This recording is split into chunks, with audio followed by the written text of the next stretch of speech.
Welcome to www.staxi.com. Today's topic, discriminatory practices against wheelchair patrons. All too frequently, people who discriminate against wheelchair patrons are insensitive to the fact that they do it at all unless they're called on it in the midst of the act. The subject of the outward discrimination is often too hurt or self-conscious to speak up. Most people would say that it's a good thing that the Americans with Disability Act was passed to provide wheelchair-accessible services on public transportation systems. They wouldn't preface their verbal support with, "As long as it doesn't hold me up when I'm in a hurry to get somewhere." However, all too often their actions speak louder than their words. In larger cities, people are accustomed to seeing ramps, lifts on buses, elevators and subway stations, and designated handicap seating on trains and buses, all designed with disabled patrons in mind. While the buses have lifts and designated handicap seating, all too often it's a bus driver who will simply not stop when someone in a wheelchair is waiting at the bus stop.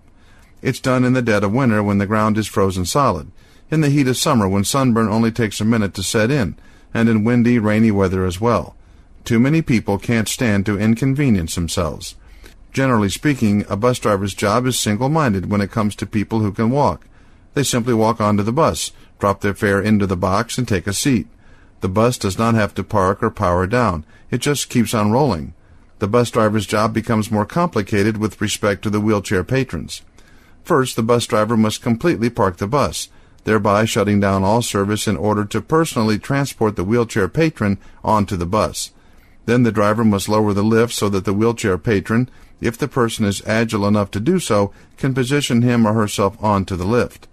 In the event that someone has a level of disability which would render it impossible to position themselves onto a lift, the bus driver must get off the bus to position the person.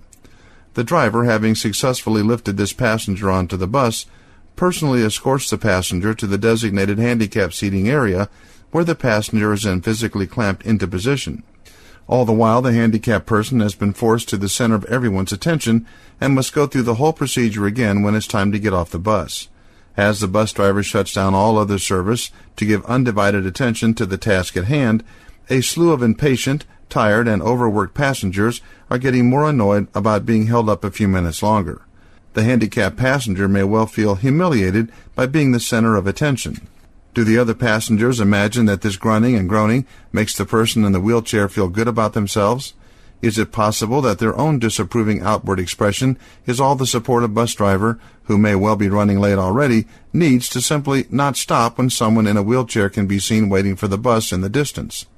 What many of the able-bodied passengers who let such expressions escape their lips don't understand is that a great many of them will live to see the day when they too are in a wheelchair.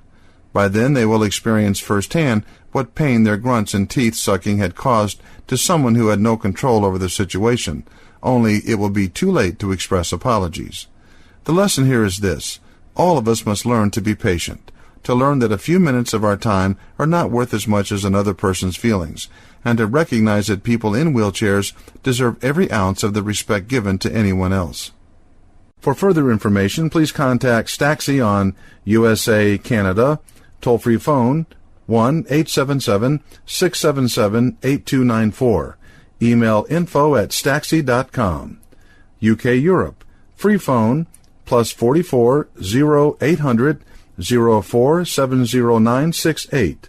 Email info@staxi.com. For more information on topics like this, go to www.staxi.com.